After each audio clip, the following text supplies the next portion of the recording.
Ano tawag nun? Uy, pucha.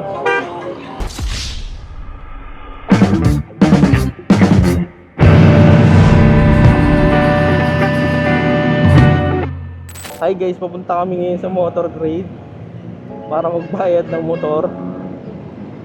Tapos, pagtapos nito, didiretso kami ng Bulacan para maghatid ng regalo daw ni Mrs. sa katrabaho niya, sa anak ng katrabaho niya. Kasi baka daw mapagliitan na ng baby. Ang bilis pa naman lumaki ng mga bata ngayon, no? Ay, hindi, kahit naman dati. Basta mabilis lumaki yung mga bata eh.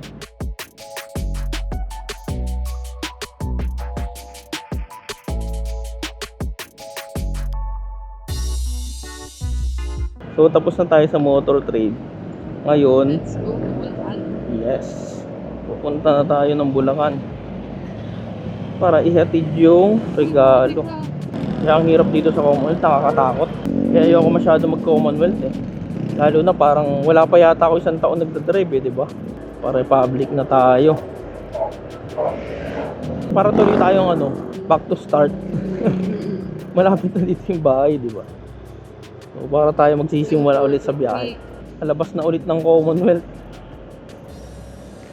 Grabe, ang bilis lang oh. 10:09. Pero abot naman tayo. At least.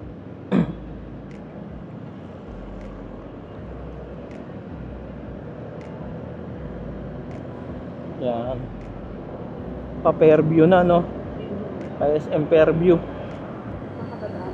Sa doon pa rin yung dating dinadaanan natin. Sa Bagong Silang ba yun? O Kamarin? Doon pa rin tayo. Ayoko mag-highway kasi sira-sira yung daan doon eh. SM na tayo.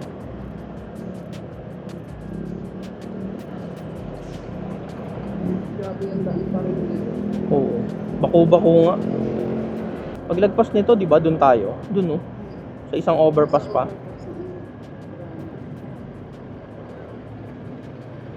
Kasi pinapa-U-turn niya pa tayo eh. Pinapabalik tayo ng mapa. Traffic daw. Oo. May nag-report na mali. Kasi para yan sa mapa na may traffic. May nagre-report yan eh. Siguro kanina. Traffic siguro dito. Kunin mo yung order ko. May order. Tatabihan ko Tapos tanong mo kung may pangalan mo. Parang ang dilim ng upa. Oo. Ay, nakaano pala ako. Naka-visor nga pala ako. Parang minsan pag nagmamotor tayo, parang ako limlim. Naka-visor nga pala. Nagdaan tayo dito no? Actually, dito man tayo lagi yata. Ito yung palengke na yun, no, di ba? So, since baguhan tayo sa pagbablog, no? Yung kung may nakakanood ng nagmo-motovlog sa ngayon, tatanong ko lang kung ano yun, pag nagre-record kayo, kunyari, sumakay na kayo ng motor nyo, tapos magbo-vlog na kayo. Naka-continuous lang yun, hanggang continuous recording lang ba yun? Hanggang sa makarating kayo sa destination nyo, o kinakat-cut nyo rin? Parang hassle kasi nung cut-cut. Kunyari kinakat-cut, lalo na to, isang camera lang gamit natin. Pa-stop tayo ngayon, no? Oo, yun nga. Pa-comment naman ang suggestion kung anong diskarte nyo. Uy, puta ka. Nakakagulat talaga yung mga kapwa motorista eh. Bigla na lang sumusulpot eh. Minsan kasi, anong nangyayari? Kunyari, lumingon ka sa kaliwa. Diba? Wala siya doon. Tapos ngayon, syempre, pag lingon mo sa kaliwa, titingin ka rin sa kanan. Yung saktong lingon mo sa kanan, magugulat ka, may sumulpot na. Oo, nandun na. Eh syempre, nandun na yung mata mo sa kanan eh. Kaya ang mangyayari, magugulat ka. Kung di ka alerto, yari ka. Kaya dapat talaga sa pagmumotor, lagi kang alerto. Oo, isa pa yon. Dapat pasensyoso ka. Wala pa akong isang taon nagmumotor, di ba? Para mag-isang taon pa lang sa March, no? Pero grabe na experience. Ang dami na. Kung ano-ano. Kung wala kang pasensya sa kalsada, Kaaway talaga, oo. Kung mainitin ulo mo, magkakaroon ka talaga ng kaaway. May mga time pa nga na naka-stop na nga tayo eh, no? Tapos magugulat ka, may biglang bubunggo sa'yo sa likod. O may ano kaya, sa gilid mo, no? May bigla na lang bubunggong motor. Kasi sisingit. Oo, magsasorry. Pero kung mainitin ulo mo sa ganong sitwasyon, syempre magpapang-abot kayo. Kaya dapat sa kalsada talaga, hindi mainitin ulo mo. Kasi tignan mo, dahil doon nagkaka-road rage eh. Pasensya talaga dapat. Kumbaga wag mo papairalin yung galit agad o init ng ulo. Dapat kalmado ka pa rin. Oo. Saka dapat, yun nga, dapat nadadaan sa usapan lahat, di ba? Tapos, dapat kalmado ka rin lagi. Isipin mo muna yung mga reaksyon na bibitawan mo. Di ba? Kaya kahit na sila yung may mali, isipin mo na lang. Kailangan, yun nga, kalmado ka, pasensya, tapos, may uuwian kang pamilya. Liligo pala siya. May aso. Parang may lahi yun ah. Oo. Parang may lahi, no? Oo. O si Wawa. So, change of plan kami dahil hindi pala daw available yung katrabaho niya. Bigla daw alis eh kasi kahapon ba may love? Yes. Yung birthday nun. So ngayon daw, nagbigla ang alis daw sila. So wala rin kami maaabutan doon kung pupunta kami. So ang gagawin na lang namin ngayon, maghahanap na lang muna kami ng kakainan. Tapos pupunta kami ng grotto. Tapos kumain kasi hindi pa kami nagla-lunch eh. So ready to eat. Mag-3. Magti-3 na, hindi pa kami nakakapag-lunch. So ganun na lang muna. So balik na lang kami kapag nandun na kami sa kakainan namin. May siopaw dun no, nakita ko. Ayun no, tignan mo sa camera. Yung camera, tignan mo pag nagliwanag ah. Ayun no, siopaw. Nakita mo? Ako yata. Hindi ako, tignan mo ako. Tignan mo yung itsura ko ah. Change of plan ulit. Wala kami nakitang kainan. Kaya mag-grotto na lang muna kami. Total, andito naman na din kami. Ito na yun, di ba? Parking fee din, di ba? Oo. 20 yata.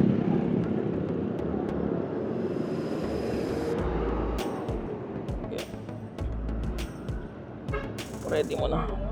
Ay, no, motorcycle Ben. Oo.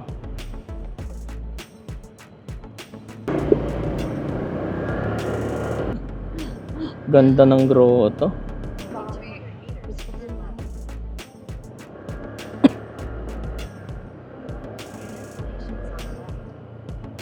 Saan ba? Ay, ayun no. Parang malilim. Di ba? Ha?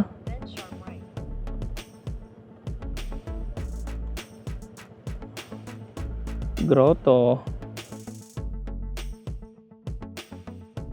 Hi guys! Nandito tayo sa grotto. It's Saturday and it's 3:19 PM. Wala siyang simba. Pero may misa siya kanina sa loob. Hanggang ngayon. Kaso nauuhaw na kasi kami kaya bili mo na tayong tubig. Magkano po yung ganito niya? 2 po. Kahit hindi po ganun kalamig. Tapos po magkano po sa espasol? Yung maliliit po ba to? Sige, isa lang po.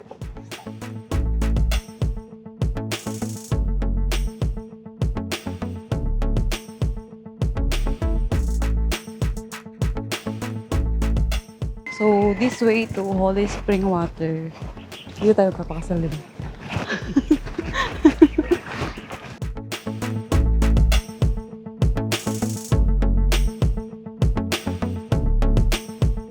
First time namin ikutin to kasi actually nasa gilid lang. Hanggang doon lang tayo, di ba? Oh, bandang parking lang. Yeah. Yung pinaka ay hindi. Sobrang lawak pala talaga nito. Ito yung CR ng pang boys yata, oh. Kasi sabi nung sa guard, ang CR dito sa grotto ng mga babae ay nasa unahan. Doon sa may mga nagtitinda. Kaso Tapos? parang meron din dito. Meron din, boys. CR ng Meron din girls. naalala ko dati, nag-CR. So, ito palang grotto. Kung ano yung nangyari kay Jesus nung nahuli siya. Simula nung nahuli siya, hanggang sa pinakuli siya. At yung hanggang, binaba na siya sa krus. After ng lindol.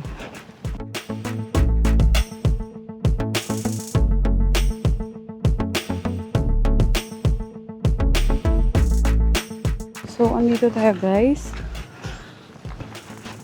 Kung saan naka-portray yung tinako si Jesus kasama ng mga dalawang magnanakaw. Ang taas nito guys, sa grotto. Oh my gosh. Dahil first time naming ikutin tong grotto. Actually, pangatlong balikan natin to. So, ngayon lang namin inikot to. And andito pala lahat ng pangyayari. Simula nung nahuli si Jesus hanggang sa ialis siya sa krus. Yun pala yun. Yun pala kaya siyang grotto. And sobrang lawak niya guys. Kailangan niya may dalang water. Kasi nakakahinga. Tapos na kami dito sa grotto. Hahanap na lang kami ng kainan bago umuwi. Ito kainan, no? May ihaw 1. Grill house. Tingin mo. Wag na. Pero tingnan mo. Ano ba? May party sila eh. Gusto mo? Bali natin, tingnan na.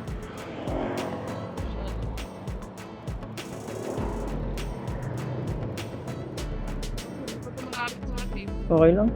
At least busog na tayo.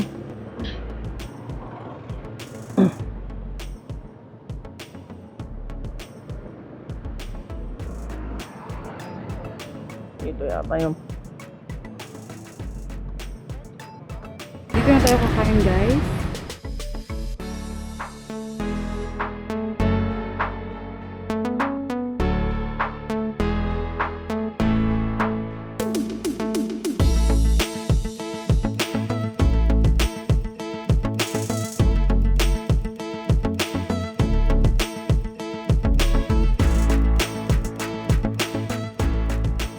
ayun, kakatapos lang kumain. Saan tayo kumain, may lang?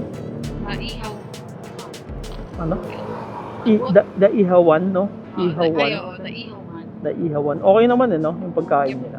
Overall, 8.5 over 10. Ayos na rin, no?